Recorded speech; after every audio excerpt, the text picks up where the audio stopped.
Deretan kontroversi Edi Mulyadi yang kini jadi tersangka dan ditahanan polisi. Mulyadi menjadi tersangka ujaran kebencian karena pernyataan kontroversi soal jin buatan anak. Sebelum kasus ini, Edi Mulyadi membuat sejumlah kontroversi. Sebagaimana diketahui, Edi Mulyadi ditetapkan sebagai tersangka ujaran kebencian SARA terkait polemik tempat jin buang anak. Edi Mulyadi telah ditahan. Namun ini bukan kali pertama Edi membuat kontroversi. Edi pernah membuat kontroversi berikut daftarnya. 1. Dituding bayar saksi di kilometer 50. Edi Mulyadi pernah membuat video laporan di tol Cikampek 50 terkait penembakan pengikut Habib Rizik yang diunggah melalui akun YouTube Bang Edi Channel. Dalam video berdurasi 24 detik yang dilihat detik.com, Edi mengatakan dia sudah mewawancarai beberapa pedagang di rest area 50. Saya tadi sempat ngobrol-ngobrol dengan beberapa pemilik warung di sekitar ini. Mereka mengatakan peristiwa sekitar jam 01.30, tapi menurut salah satu warung mengatakan bahwa mobil masuk ke sini kondisinya sudah baunya sudah tidak utuh.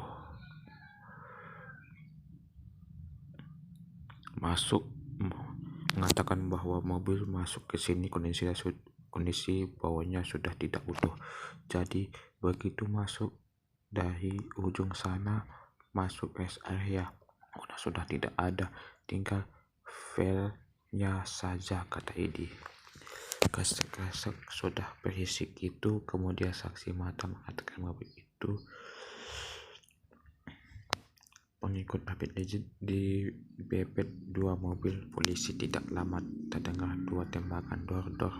Selanjutnya Edi mengatakan pedagang warung di sana mendengar 2 kali penembakan saat peristiwa terjadi. Dalam video tersebut Edi menjelaskan para pedagang yang berada di lokasi diusir oleh polisi dan diminta menjauh. Saya tanya sama tukang warung di sekitar sini, 2 kali tembakan, saudara. Setelah itu beberapa warga maksud yang dagang di sini itu keluar, tapi polisi sudah banyak mengusir dan diusir.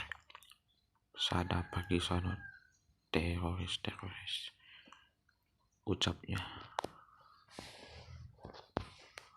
Edi Mulyadi menilai polisi sejak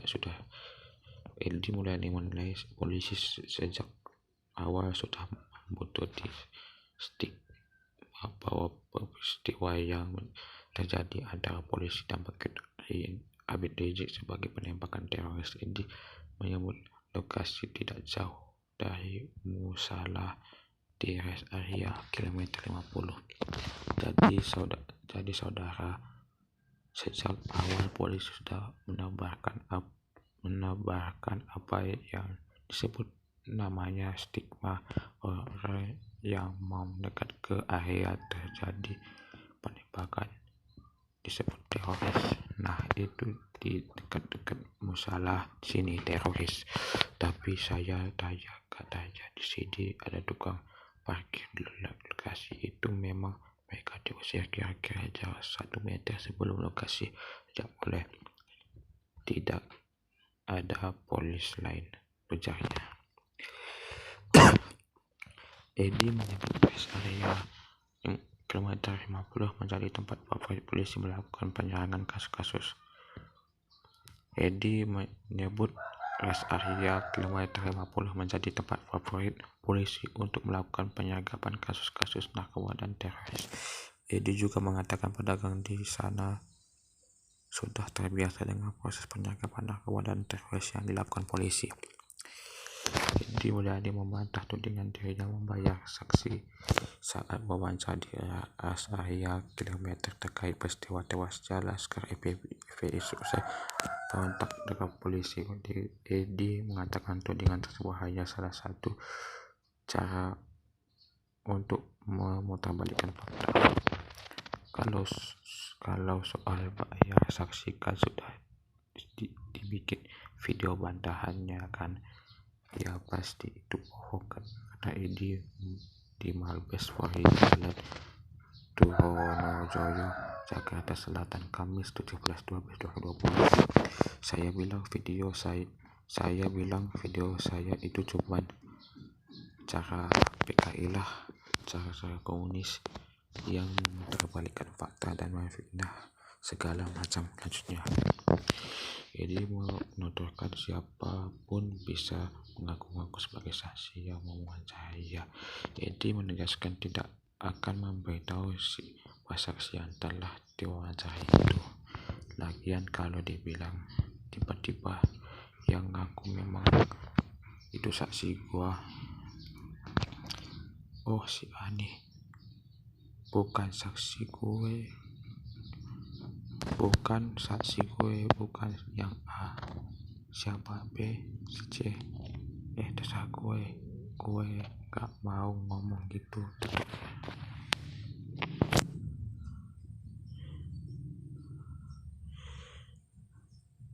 Dua, Edi dituding hina Prabowo. Edi Mulyadi dipolisikan oleh DPD Gerindra Sulawesi Utara atau Sulut lantaran diduga menghina Menteri Pertahanan atau menahan Prabowo Subianto. Laporan terregister dalam laporan polisi atau LP bernomor LP-29-1-2022-SPKT-Polda Sulut. Edi Mulyadi dilaporkan atas dugaan melakukan ujaran kebencian melalui media sosial pada 21 Januari 2022. Dalam cuplikan video yang dikirim oleh Johnny, seorang pria disebut Edi Mulyadi diduga menghina Prabowo Subianto. Dia menyebut Prabowo sebagai macan yang jadi mengeong. Masa menteri pemerintahan ini saja enggak ngerti. Jenderal bintang 3 macam yang jadi ngeong, gak ngerti beginian aja. Halo Prabowo Subianto, kamu dengar suara saya? Masa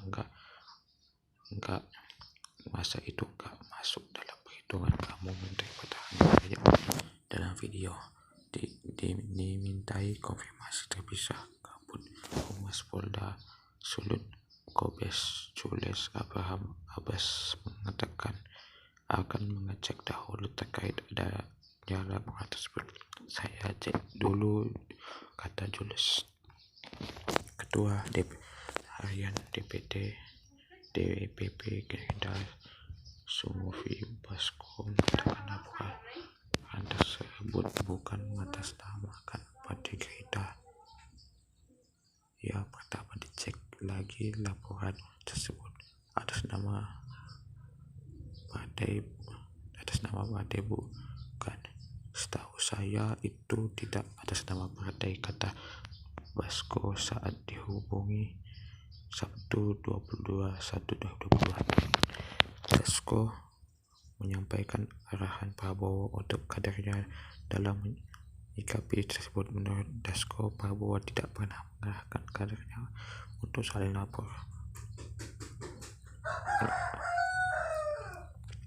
Prabowo tidak pernah mengarahkan kadernya untuk saling melaporkan ke polisi. Kedua, Pak Prabowo sendiri selalu dalam arahan kader. Kedua, Pak Prabowo sendiri selalu dalam arahan ke kader untuk menyikapi sesuatu dengan hati-hati dan bijaksana, dan tidak pernah ada arahan untuk melaporkan, ujarnya. 3. Edi jadi tersangka kasus tempat jin. Hari ini Baskrim Polisi menetapkan Edi Mulyadi sebagai tersangka kasus dugaan ujaran kebencian. Edi Mulyadi menjadi tersangka terkait pernyataan tempat jin buang anak. Penyelidikan menetapkan status dari saksi menjadi tersangka. kata Karut Pendas Divisi Humas Polri Brigjen Ahmad Ramadan Senin 31/1/2022. Penetapan tersangka Edi Mulyani dilakukan setelah Polri melakukan gelar perkara. Polri telah memeriksa sejumlah saksi dan ahli terkait kasus ini. Edi sebelumnya datang ke Barreskrim bersama pengacaranya sendiri.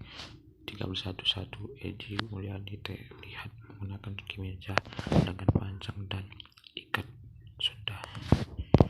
Edi Mulyani juga meminta maaf kepada para sultan di Kalimantan. Dia mengatakan dekat penduduk Kalimantan bukan musuh.